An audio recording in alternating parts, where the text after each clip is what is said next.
एक छोटा सा लड़का जिसकी उम्र 13 या 14 साल की नहीं होगी, वो अपने हाथ में खटोरी और एक तीर और तरकश लेकर के सामने से जा रहा था। औलिया की नजर उस पर पड़ी। सरकार गरीब नवाज ने नजर उठाकर देखी, और सामने से मजमे से जाने वाले बच्चे बहुत सारे होते हैं, कोई आया गया, लेकिन गरीब नवाज ने नजर उठाकर देखा और फिर सूफिया की जमात से कहा कि देखना ये कल दिल्ली का बादशाह बनकर के निकलेगा, हिंदुस्तान की पूरी सल्तनत इसके पास होगी। तारीख में मौजूद है गरीब नवाज की जुबान से निकला हुआ ये जुमला। वो लड़का कोई और नहीं था, सुल्तान शमसुद्दीन अल्तमश, जो हिंदुस्तान का ताकतवर बादशाह बनकर के निकला था।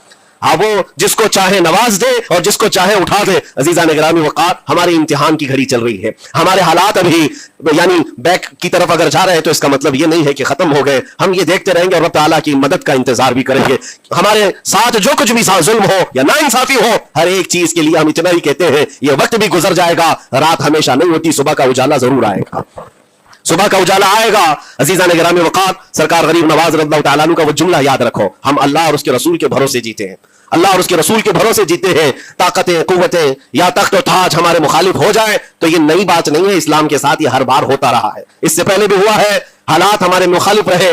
औलिया कामिलीन की जमातें देखिए, अहले बैत अथार, रसूलुल्लाह की आल, इतने मैं आपको शहादत के वाकयात अगर बता दूं, आपको तो सिर्फ एक करबला मालूम होगा, एक करबला सुना होगा कसरत से, लेकिन जानते हो रसूलुल्लाह की आल में से कई ऐसे साहबजादे हैं जिनको जेलों में एक साल नहीं 7 साल 8 साल तक बंद रखा गया। इमाम मूसा काजिम रज़ियल्लाहु तआला अन्हु को 7 साल तक जेल में रखा, जंजीरों से बांधा और जहर देकर के उनको शहीद किया गया है। हज़रत इमाम मोहम्मद बिन हसन अस्करी 20 साल तक जेल में काटे हैं। ये रसूलुल्लाह के घर वालों की बात कर रहा हूं। सैयदना ज़ैद शहीद, जिनको सूली पर चढ़ा दिया गया था, ये इमाम हसन मुज्तबा की औलाद में से है। ये सारे खूनी दास्तानें यहां इस्लाम की तारीख में मौजूद है। जब इस्लाम उस वक्त नहीं रुका तो अब क्या खाक रुकेगा?